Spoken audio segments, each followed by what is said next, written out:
It all began in late 2019, in the bustling city of Wuhan, China. Reports started trickling in about a strange new illness. Patients were arriving at hospitals with high fevers, persistent dry coughs, and a frightening difficulty in breathing. At first, doctors thought it might be a familiar type of pneumonia, but the puzzle pieces just weren't fitting. It soon became terrifyingly clear that this was something entirely new, something the world had never seen before. Scientists raced against time. They discovered the culprit, a novel coronavirus, a member of the same virus family that had unleashed SARS back in 2003.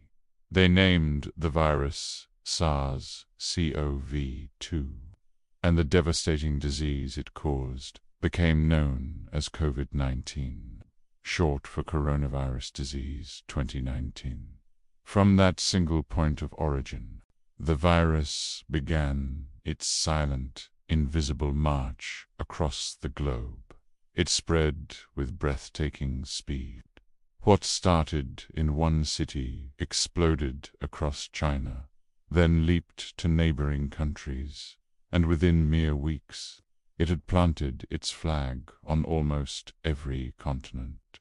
The modern world, with its interconnectedness, became its greatest ally. Airplanes carried it across oceans, while crowded markets, family gatherings, and bustling city centers became unwitting incubators. The numbers climbed relentlessly. By March 2020, the World Health Organization made the declaration the world had been dreading. COVID-19 was a global pandemic. The world as we knew it changed almost overnight. The familiar symphony of daily life fell silent. Streets once vibrant with energy and movement grew eerily quiet. In an unprecedented global effort to slow the spread, governments imposed lockdowns. The message was simple but profound: stay home. Borders slammed shut, schools and businesses closed their doors, and the constant hum of global travel came to a grinding halt. Meanwhile, a desperate battle was being fought on the front lines. Hospitals were overwhelmed, pushed far beyond their capacity. Doctors, nurses, and all healthcare workers became soldiers in this new war, working day and night, risking their own lives to care for the sick, separated from their own families for weeks on end.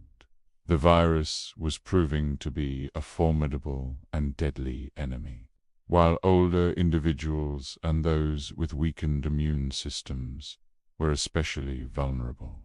It quickly became clear that no age group was completely safe from its reach. The human cost was staggering. By the time the most devastating waves began to subside, millions of people had lost their lives. The WHO officially estimates the number at over 7 million worldwide, though many experts believe the true toll is even higher. Behind every number was a story of family shattered, a future stolen. Economies teetered on the brink of collapse, and the isolation and fear triggered a secondary crisis, a global surge in mental health struggles. For children and young people, the pandemic wasn't just a news story. It was a fundamental shift in their entire world. With schools closed in nearly every country, education was forced into a massive, unplanned experiment with online learning. Teachers became overnight tech experts, adapting their lessons for virtual classrooms on computers, tablets, and phones. But this digital leap exposed a deep divide. For millions of students, especially in poorer regions, The shift was a disaster. Not everyone had reliable internet access or a device to learn on. As a result, millions of children fell behind, their educational journey disrupted. Even after schools cautiously reopened, the scars remained. The effects of that prolonged isolation are still visible today. Teachers report students struggling to readjust, grappling with significant learning gaps, heightened anxiety, and a loss of the social skills that are so crucial for development. We see it in lower test scores, reduced motivation, and the emotional difficulties that linger from a period of profound uncertainty. The pandemic permanently reshaped education, embedding digital learning into our school systems. But it also laid bare the harsh reality of how unequal access to technology can widen the gap between the privileged and the disadvantaged. In the face of this unprecedented crisis, governments around the world scrambled to respond. Their strategies varied widely. Some nations opted for strict, sweeping lockdowns and enforced mask mandates, prioritizing public health above all else. Others, fearing economic ruin, attempted to keep their economies open, a high-stakes gamble with human lives. But one area saw a truly historic global effort: the race for a vaccine.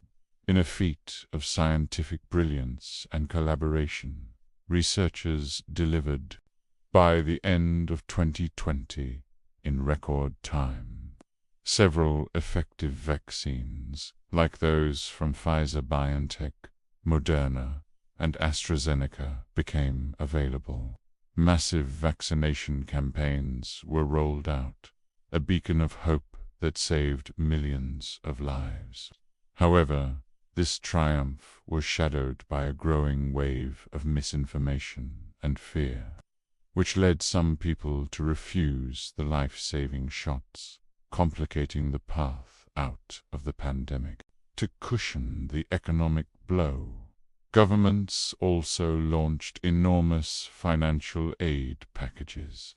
These programs were a lifeline for struggling businesses, families facing unemployment, and workers whose livelihoods had vanished overnight.